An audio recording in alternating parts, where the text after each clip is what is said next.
Qadirun wa qadirat usikum wa iyaya bittaqwallah faqad fazal muttaqun ya ayyuhalladzina amanu taqullaha haqqa tuqatih wa la tamutunna illa wa antum muslimun ya ayyuhan nasu taqu rabbakumul ladzi khalaqakum min nafsin wahidah wa khalaqa minha zawjaha wa batha minhuma rijalan katsiran wa nisaa'a wattaqullaha allazi tasaaluna bihi wal arham innallaha kana 'alaikum raqiba ya ayyuhalladzina amanu taqullaha wa qulu qawlan sadida yuslih lakum a'malakum wa yaghfir lakum dzunubakum wa may yuti'illaha wa rasulahu faqad faza fawzan 'azima baina khairil hadis kitabullah wa khairul huda Muhammadin sallallahu alaihi wasallam wa syarrul umuri muhdatsatuha wa kullu muhdatsatin bid'ah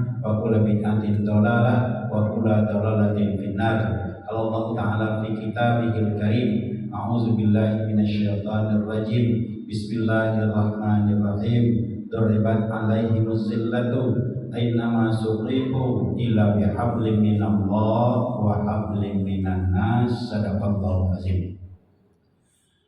Yang sama-sama kita hormati pengurus masjid, imam, khatib dan bilal Masjid Al-Barakah. Yang saya hormati bapak-bapak, ibu-ibu, kaum muslimin, kaum muslimat, jamaah sholat maghrib dan jamaah sholat isya, jamaah majelis taklim Masjid Al-Barakah yang hadir pada maghrib isya ini. Mudah-mudahan kita semua dimuliakan oleh Allah. Apa kabar bapak ibu? Sehat? Alhamdulillah. Tentu dengan adanya diberikan sehat oleh Allah, kita wajib bersyukur kepada Allah. Sebab hukum bersyukur itu wajib karena dari nikmat yang telah diberikan oleh Allah. Sebagaimana yang disampaikan oleh protokol tadi, kita masih diberikan kesempatan hidup oleh Allah. Dan sebagian dari keluarga kita sudah ada yang sudah berangkat. Ada tak? Kita masih diberikan kesempatan dan diberikan sehat oleh Allah. Sementara ada di antara keluarga tetangga kita mungkin sedang diopname di rumah sakit. Kita masih diberikan kesempatan oleh Allah menguruk dunia ini untuk datang ke masjid. Sementara sebagian orang sibuk masih dalam malam ini dengan urusan dunia. Itu kenapa itu bisa terjadi bagi kita? Karena Allah yang telah memberikan hidayah kepada kita. Hidayah berupa iman, alhamdulillah. Kita datang bapak-bapak dan ibu-ibu datang ke masjid bukan karena rumah kita dekat dengan masjid, bukan itu. Sebab kalau itu ukurannya yang dekat ke masjid, masih banyak rumahnya yang dekat ke masjid tapi tidak datang ke masjid. Ada tak? Kita datang ke masjid bukan karena kita lah tua. Sebentar lagi kita meninggal dunia kecil kita. Kalau harus ke masjid lalu tua. Bukan. Sebab banyak yang lebih tua daripada kita tidak ke masjid. Lewat hari lewat sini. Tapi tidak pernah mampir. Ke masjid lupa. Sehingga ada istilah bapak dan ibu, kalau sendalnya hilang di masjid itu kerugian. Tapi kalau sendal tak pernah datang ke masjid, lebih rugi lagi. Kita datang ke masjid bukan karena kuat, lagi itu bisa jalan dengan kuat, tidak. Rupanya masih banyak yang lebih kuat daripada kita. Pak Bashir itu berapa umurnya? Berapa? 82.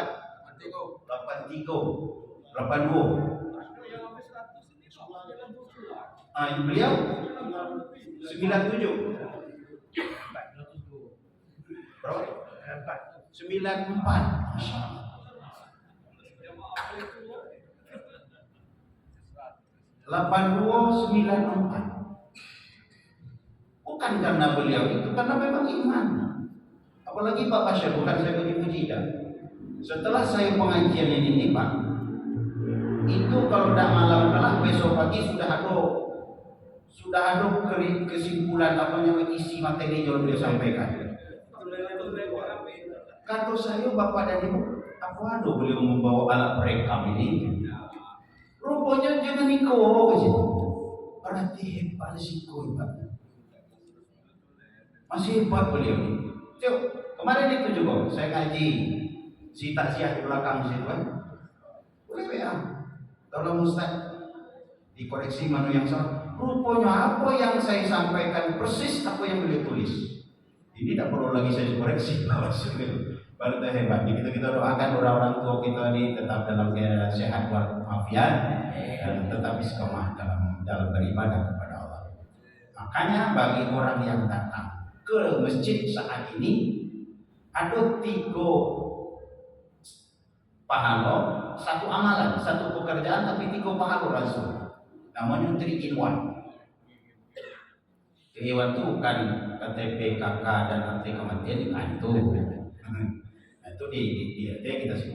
Tapi apa yang datang kita ke sini, 3 in 1 itu yang pertama, pahala yang pertama yang kita dapatkan adalah kita bisa sholat di awal waktunya.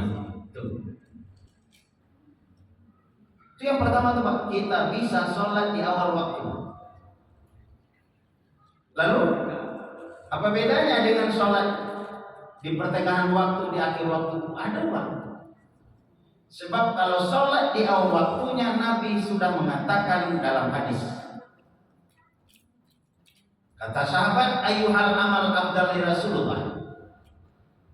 Amalan apa yang paling dicintai dan disenangi oleh Allah ya Rasulullah? Jadi ketika aku lakukan amalan itu Allah mencintai saya. Ada tak ya Rasulullah? Ada apa Nabi? Apa itu 3? Salah satu dari yang 3 itu adalah as-sholatu fi awali waktiha. Sholat di awal. Alhamdulillah kita sudah sholat ya. Apa yang kedua Pak? Yang kedua yang kita dapatkan dalam berjamaah seperti ini adalah bisa sholat berjamaah. Apa bedanya dengan sholat sendirian? Beda. Sebab kalau sholat berjamaah itu pahalanya 27 kali lipat dibandingkan sholat sendiri. Berarti kalau kita sudah mengerjakan sholat maghrib berjamaah, berarti sudah hampir 27 kali kita melaksanakan sholat maghrib. Hampir terus juga 27. Itu yang kedua Pak. Yang ketiga, apa keutamaan yang dapat kita di samping sholat di awal waktunya, sholat berjamaah? Yang ketiga, kita bisa sholat di rumah Allah di Masjid Al-Barakah. Apa bedanya sholat di rumah kita dengan Masjid Al-Barakah? Beda. Kalau sholat di rumah kita, kalau sholat sendiri cuma pahalanya 1. Tapi kalau di masjid kita sholat di samping sholat berjamaah yang 27, maka Allah akan memberikan tambahan pahala karena di rumahnya 20 derajat lagi. Berarti 27 tambah 20 berapa tuh? 47. Karena sholatnya itu karena sholatnya di Masjid Al-Barakah 20. Tapi kalau sholatnya di Madinah beda. Kalau sholatnya di Masjid Haram beda. Kalau di Masjid Aqsa beda. Kalau di Masjid Barakah jadilah 20. Kalau di Masjid Madinah satu kali sholat berapa? 1000 kan? Dibanding sholat sendiri. Kalau di Masjid Haram 100.000. Kalau di Masjid Aqsa Palestina 500. Bahkan ada hadis juga mengatakan dari yang 1000. Tapi kebanyakan hadis mengatakan 500. Masjid sholat di Masjid Quba 500 juga. Masjid Quba itu sebelum Madinah. Tapi kalau di masjid ini kita mendapatkan tambahan pahala 20. 27 tambah 20 adalah 47. Itu yang kita dapatkan. Tidak sampai di situ aja Bu, Pak. Kita melakukan taklim. dengarkan pengajian. Maka kalau kita datang dari rumah datang ke sini tadi, kalau untuk mendengarkan pengajian itu sama dengan jihadu fi sabilillah, berjihad di jalan Allah. Hatta yarji'u, sampai dia kembali ke rumahnya, itu berjihad. Tidak sampai di situ aja Allah berikan. Apa yang berikan? Setiap langkah dilangkahkan dari rumah datang ke masjid, langkah kanan mengangkat derajat, salah satunya memberikan pahala.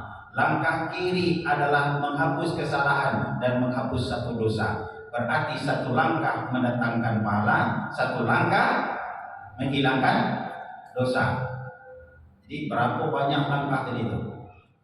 Yang paling disudut itu loh. Woi pakai motor. Oh ya, kami pakai motor. Setiap perputaran roda motor itu pahala. Setiap perputaran motor pahala. Tapi dengan syarat ilallah, hanya karena Allah. Sebab yang membahayakan kita ini, Bapak dan Ibu, yang membahayakan ibadah kita ini, hati-hati. 3, Pak. 1 ujub, yang kedua riya, yang ketiga sombong. Itu membahayakan amal kita itu, Pak. Ujub apa? Merasa bangga. Aku yang paling tahan di sini. Rasa-rasanya aku yang paling khusyuk sholat. Itu ujub, Pak. Nah, makanya di dalam dikatakan bahwa orang-orang yang ujub itu akan merusak amal ibadahnya. Merasa bangga terhadap ibadah yang dia lakukan. Yang kedua riya. Kalau ujub di dalam hati, kalau riya dinampakkan. Apa dinampakkan? Ingin beribadah, dilihat orang supaya dipuji, disanjung orang supaya dapat pujian. Ini namanya riya. Bersedekah ingin dipuji, ingin disanjung orang lain. Sehingga apa? Bersedekah riya, ditampakkan. Maka riya itu termasuk syirkun asghar, syirik kecil. Apalagi sombong, Pak. Jadi yang mengkhawatirkan kita terhadap ibadah yang sudah saya sampaikan di awal tadi 3, Pak. Ujub, riya, sombong. Nah, makanya kita alhamdulillah malam ini Bapak Ibu jamaah yang dimuliakan Allah, supaya tidak ujub, supaya tidak riya, supaya tidak sombong, supaya amal ibadah kita, maka kita dengarkan majelis ilmu. Tidak sampai di situ aja kata Allah. Orang yang duduk di majelis taklim menunggu sholat berikutnya, maka duduknya sama dengan orang yang sedang sholat. Walaupun tidak sembahyang, Pak. Duduk model ini aja, walaupun ibu-ibu bapak duduknya sambil ngantuk-ngantuk, tidak masalah. Tapi duduknya di majelis taklim menunggu sholat berikutnya, duduknya itu seperti orang sholat. Bahkan satu lagi saya pernah sampaikan juga, malaikat akan mencari majelis-majelis ilmu, majelis-majelis zikir di masjid, di musala, di mana ada. Ketika ada di masjid itu, maka malaikat akan datang duduk bersama kita. Makanya bapak-bapak dan ibu-ibu yang duduk bersama kita, yang nampak itu kita, tapi yang tidak nampak ada malaikat. Tapi bukan malaikat maut, bukan. Kalau malaikat maut ngincar-ngincar gitu lah. Malaikat rahmat duduk bersama kita, majelis ilmu. Kata Nabi, lalu apa? Lalu dia akan bubar setelah kita bubar. Dan setelah kita bubar, dia ketemu dengan Allah dan dialog dengan Allah. Dari mana kau malaikat? Saya dari masjid, dari majelis ilmu yang dibikin manusia. Itu apa dia? Dia beribadah kepadamu ya Allah, dia bertobat padamu ya Allah, dia ingin ke surgamu ya Allah. Maka ketika Allah katakan kepada itu, wahai malaikat, saksikanlah siapa yang bertobat aku terima tobatnya, yang berdoa aku kabulkan doanya, yang masuk surga akan buka surga. Maka pintu surga terbuka seluas-luasnya bagi orang yang menuntut ilmu. Siapa yang keluar menuntut ilmu, dimudahkan urusannya menuntut ilmu, maka akan dimudahkan jalannya menuju surga. Kemudian Bapak Ibu jamaah yang dimuliakan Allah, kalau kita tidak majelis ilmu model ini, Pak. Kalau kita kan majelis ilmu ini kan pengajian ini berapa kali seminggu dulu? Baru di Tiap minggu. setiap minggu, Tiap minggu malam.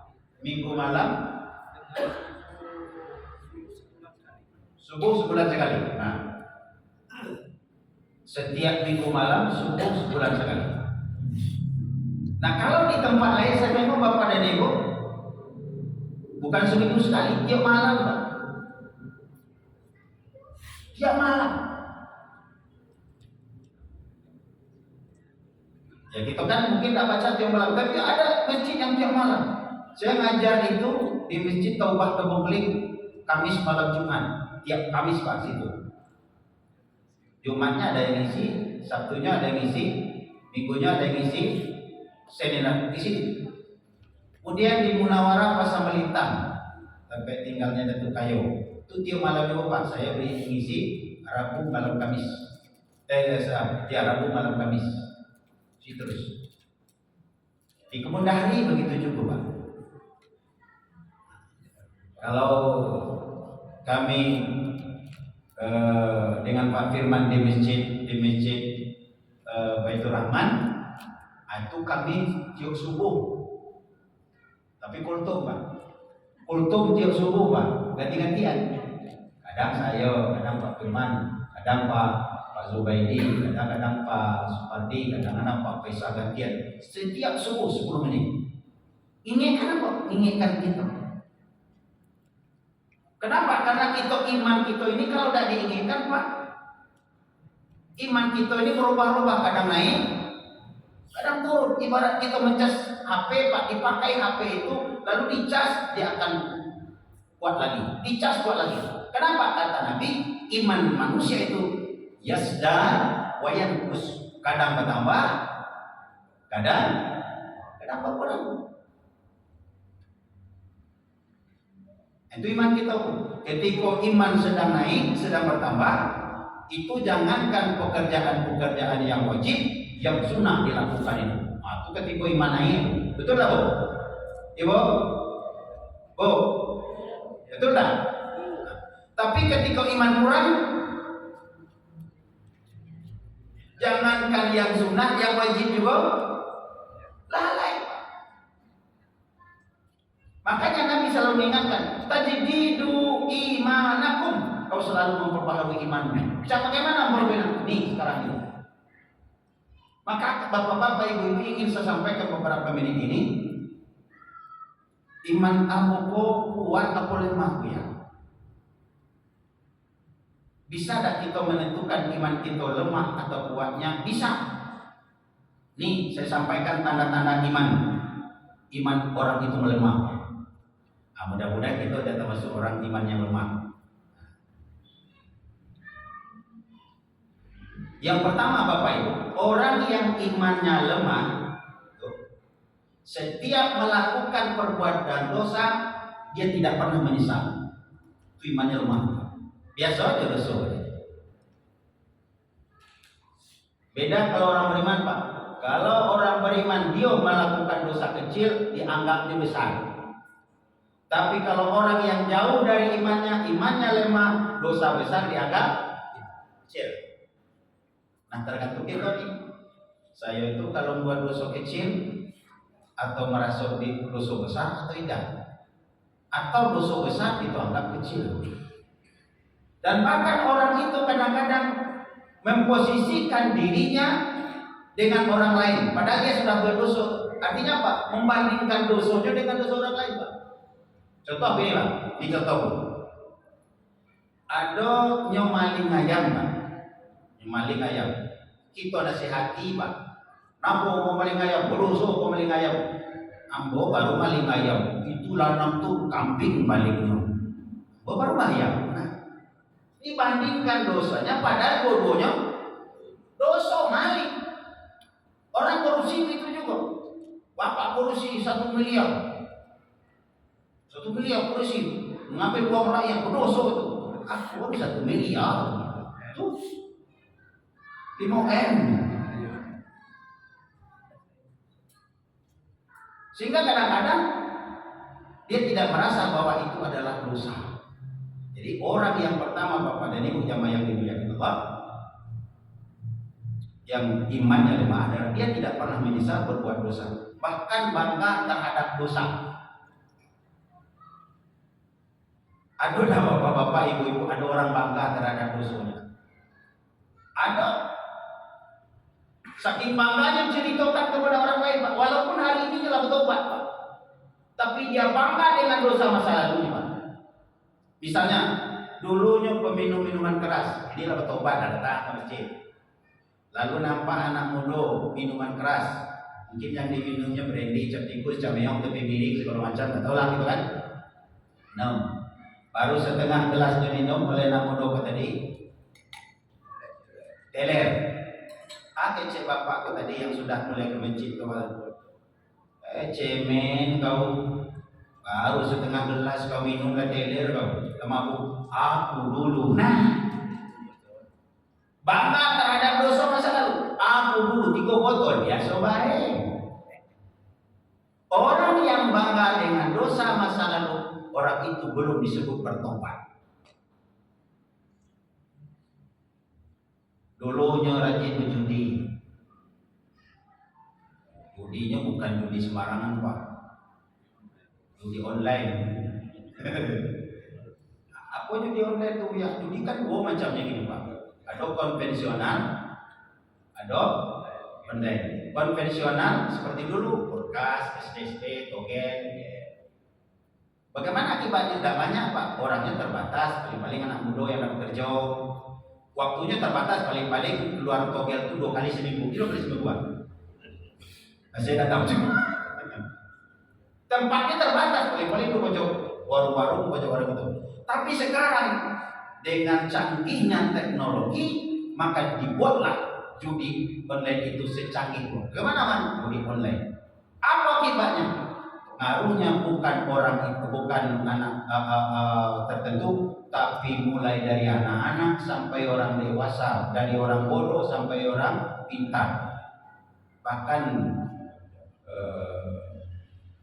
Bahkan Bapak Ibu, koran 2 Juli 2024, koran 2 Juli ini Pak, saya untuk koran aja, 2 Juli 2024, ada keluarga besar kantor DPR RI terjangkit judi online, 68 orang di dalam rumah.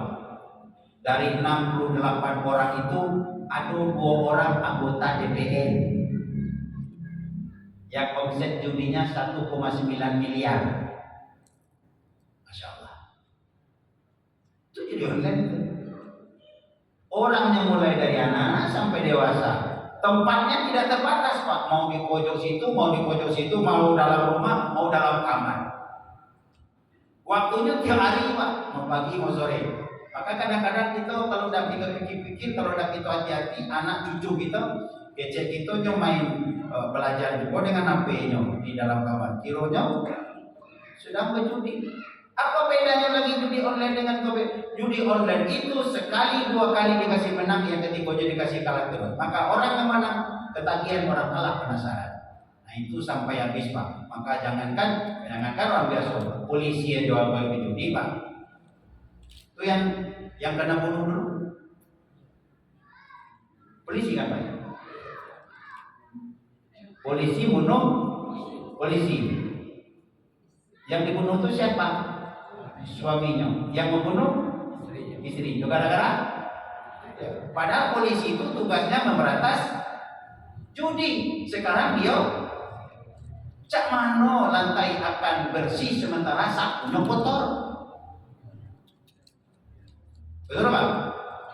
Cak mano nak bersih lantai sapunya kotor. Nah ini Bapak, tapi oknum bukan polisinya, kalau oknum. Jadi ada anak muda tuh nyoba judi 50.000 kalah 50.000. Sedihnya bukan main. Apa kecek bapakku tadi yang sudah tobat mulai ke masjid tadi? Cemen kau kalah 50.000. Sedih puluh, aku dulu sekali dulu 500.000, biasa baik. Bangga terhadap dosa masa lalu, belum dikatakan bertobat. Maka syarat bertobat Bapak dan Ibu, syarat bertobat ada 3. Satu, orang kalau sudah bertobat Bapak Ibu dia menyesal. Setelah menyesal dia berjanji tidak akan mengulang lagi. Dan setelah dia berjanji tidak mengulang lagi, dia banyak-banyak membuatkan kebaikan. Dan kalau masalah harta dengan orang lain, dia minta ridho dengan orang. Itu yang bertobat. Makanya selalu Allah mengingatkan ke kita, sayang Allah ke kita. Apa kata Allah? Wasari'u ila maghfiratin min rabbikum wa jannatin 'arduha as-samawati wal ardu uiddat lil bersegeralah kepada ampunan Tuhanmu yang mempunyai surga seluas langit dan bumi yang disediakan bagi orang yang bertakwa. Itu yang pertama. Jadi tanda iman itu lemah. Yang pertama adalah dia tidak pernah menyesal terhadap perbuatan dosa. Dosa besar kadang-kadang dianggap kecil. Yang kedua apa? Orang yang imannya lemah itu adalah dia beribadah tidak dengan hati. Tidak dengan hati, tidak dengan keikhlasan, dengan tidak sungguh-sungguh. Padahal kunci ibadah itu diterima 3 Pak. 1 dengan niat ikhlas, yang kedua tahu rukun dan syaratnya, dan yang ketiga dilakukan dengan sungguh-sungguh. Itu kunci ibadah diterima Pak. 1 ikhlas, 2 dilakukan dengan rukun dan syaratnya terpenuhi, yang ketiga adalah dilakukan dengan sungguh-sungguh.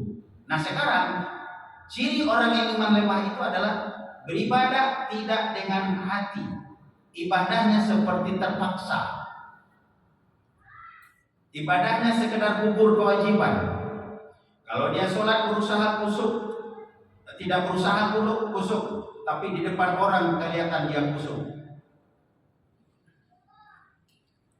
Kalau dia orang tuh takbirnya dibuat elo-elonya. Kalau perlu diangkat-angkat tangan. Allah. Nah, tapi kalau dia sendiri aja di rumah Allah. Yukhadimun Allah, dia telah menipu Allah. Padahal siapa yang sebenarnya punya? Dirinya sendiri Pak. Ini kalau orang yang beribadah tidak dengan hati, maka kata Nabi, betapa banyak orang yang sholat tapi dia tidak mendapatkan dari sholatnya kecuali payah ruku, payah sujud, pahala tidak ada. Jadi sholat yang mana yang akan berpahala? Ini dalam surat Al-Mu'minun ayat 1 sampai ayat 2. A'udzubillahi minasyaitonirrajim. Bismillahirrahmanirrahim. Qad aflahal mu'minun. Beruntung orang-orang yang beriman. Beruntung orang beriman yang mana yang beruntung? Alladzina hum fi salatihim khashi'un. Orang yang beruntung itu adalah orang yang beriman yang khusyuk dalam sholatnya. Jadi kalau tidak khusyuk sholat, itu sudah beruntung. Ini Bapak Ibu jamaah yang dimuliakan Allah Subhanahu wa Ta'ala. Lalu sholat yang khusyuk itu bagaimana? Orang sholat itu dulu saya sampaikan ada 3 ciri. 1, ada orang yang sholat sekedar gugur kewajiban. Yang kedua, ada orang sholat seperti orang berdagang. Yang ketiga, ada orang sholat karena kebutuhan. Orang sholat gugur kewajiban, yang penting gugur kewajiban seperti orang bayar utang. Yang penting lunas utang. Yang kedua seperti orang berdagang. Apa orang berdagang ingin untung. Kenapa Bu salat Bu? Sholat dua pahala. Kalau pahala kita masuk surga, pokoknya kita sholat masuk surga. Karena juga ingin surga. Atau kita terpaksa takut neraka. Kenapa Bapak sholat? Kalau tidak sholat kita berdosa. Kalau berdosa kita masuk di neraka. Nah, kita takut benar. Dia terpaksa. Tapi lu dah ada kelasnya dari bawah. Tapi kelas yang paling bagus adalah sholat sudah merupakan kebutuhan. Nah ini, jadi kalau orang yang tadi iman yang lemah tadi adalah beribadah tidak dengan hati, tapi sekedar gugur kewajiban. Itu yang kedua Pak. tanda iman kita lemah. Yang ketiga, tanda iman kita lemah, Pak. Ini hati-hati ibu-ibu, termasuk Julisman. Yang ketiga, tanda iman lemah adalah hati keras menjurus kepada kesombongan. Hatinya keras. Hati keras itu apa? Orang biasanya hati keras itu tidak menerima kebenaran. Itu hatinya keras tuh, Pak. Tidak mau menerima nasihat.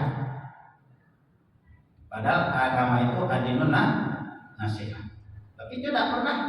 Hatinya keras, Pak. Maka di dalam hadis dikatakan oleh Nabi, sittatul asya tuhbitul amal. Ada 6 perkara yang akan menghancurkan pahala amalan kamu. Salat hancur pahalanya, puasa hancur pahalanya, sedekah hilang pahalanya. Disebabkan apa? 6. Salah satu dari yang 6 itu adalah wa khaswatul qalbi. Keras hati, tak mau menerima kebenaran. Dinasihati orang sombong. Jadi tidak ada kelembutan. Maka kalau tidak ada kelembutan, berarti jauh dari hidayah Allah. Kenapa kelembutan datang? Kenapa hatinya keras? Ujub, ria, sombong. Ini namanya imannya lemah. Ad-dinun nasihat. Dia dinasihati, dia kadang-kadang tidak terima. Ini 3 baru, Pak. Saya ulang lagi yang pertama, Bu. Pak. Bu. Bu. Apa tanda iman lemah yang pertama tadi?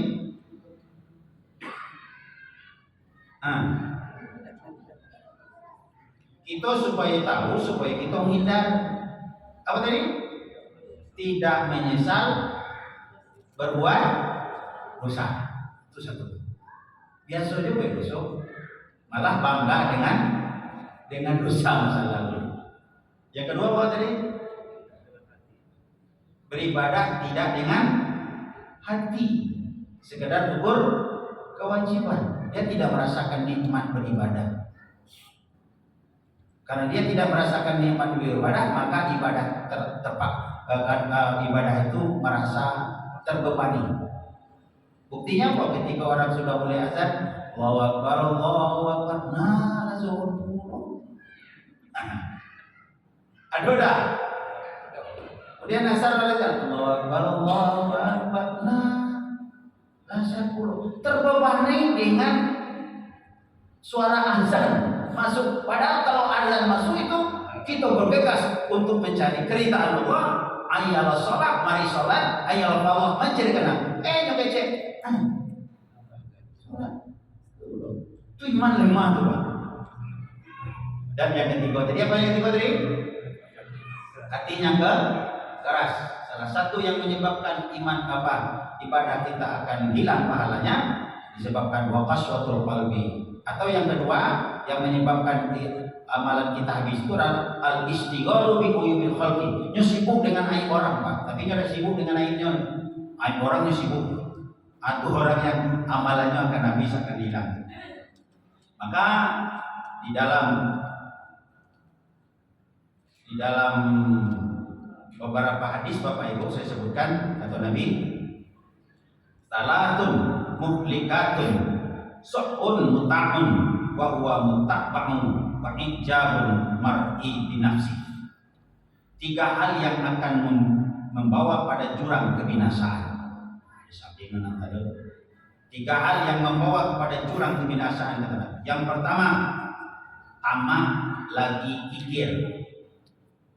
Yang kedua, mengikuti hawa nafsu.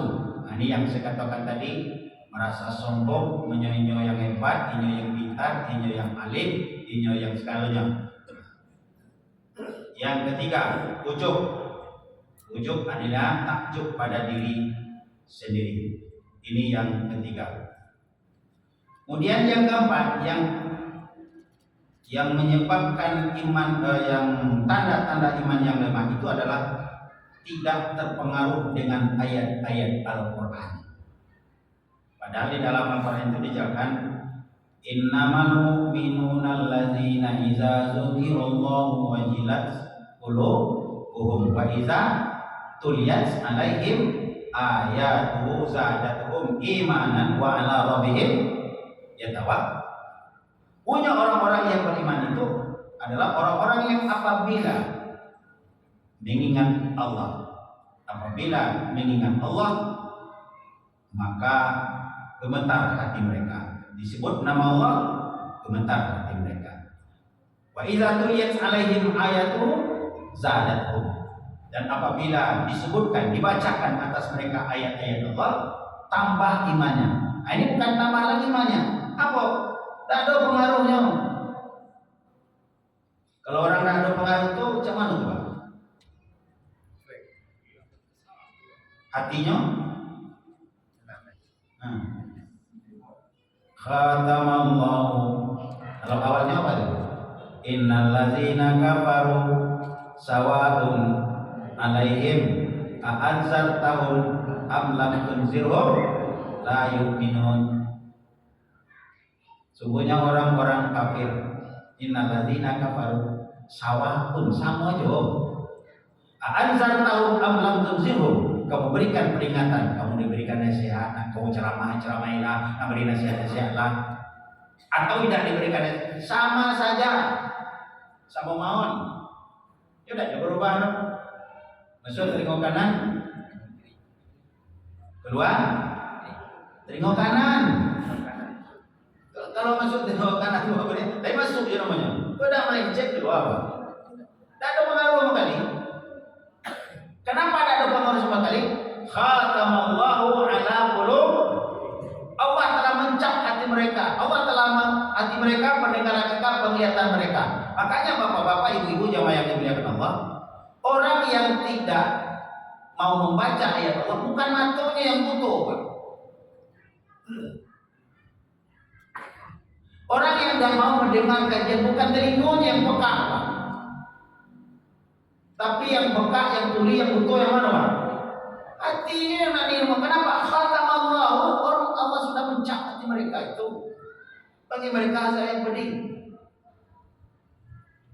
Kalau mendengar, dengar.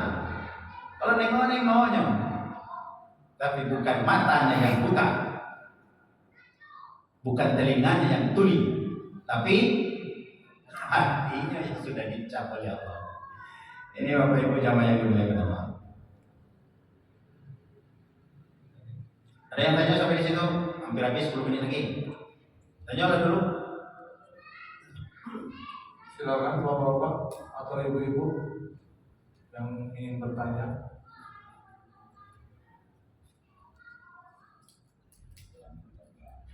Materi kita ini tanda-tanda iman yang lemah.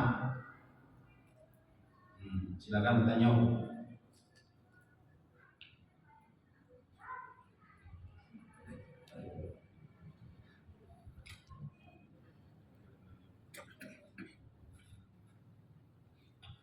Ya, silakan Pak Sularno. Ada dua kemungkinan, Pak. Pertama lah ngerti, yang kedua tak ngerti sama sekali. Apa? Kalau banyak ngerti kan, ya kita ulang-ulang baik, kita tahu kan loh.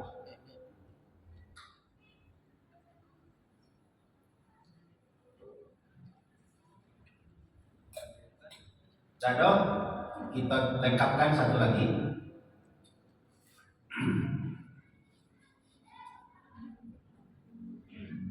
Yang kelima adalah orang yang imannya lemah itu adalah tandanya adalah tidak sabar dan tidak mudah mau memaafkan. Tidak sabar, tidak mudah memaafkan orang lain. Kalau tidak mau memaafkan orang lain, apa namanya itu, Pak? Pendendam namanya. Nah, orang yang imannya pendendam, tidak sabar, pendendam. Kemarin anak saya di sekolah bertanya, Pak, murid saya tanya begini, anak, iman itu sabar itu ada batasnya atau tidak terbatas? Ada Pak batasnya, Pak, iman itu. Kalau menurut bapak-bapak sabar itu ada batasnya tidak? Ada tak? Hah? Oh, sabar itu ada batas tidak? Ada. Nah, ada yang ngecekan, ada yang ngecekan, harus diluruskan ini. Sebab ada dua kubu nih. Ada yang ngecekan tidak? Oh, sabarlah bu.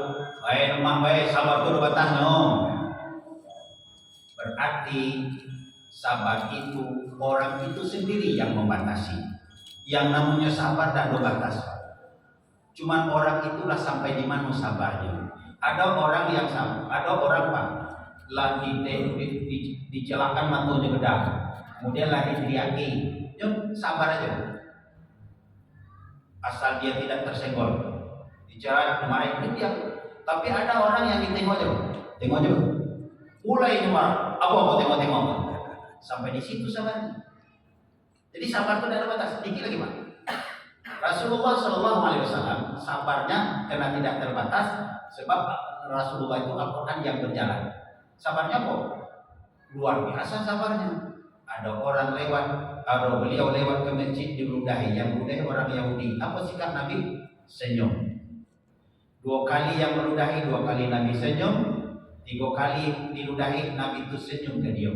Ketika orang itu sakit, Nabi bercari-carian. Ditanya sahabat, apa yang kau cari? Rasulullah, yang meludahi saya langganan teorinya sakit.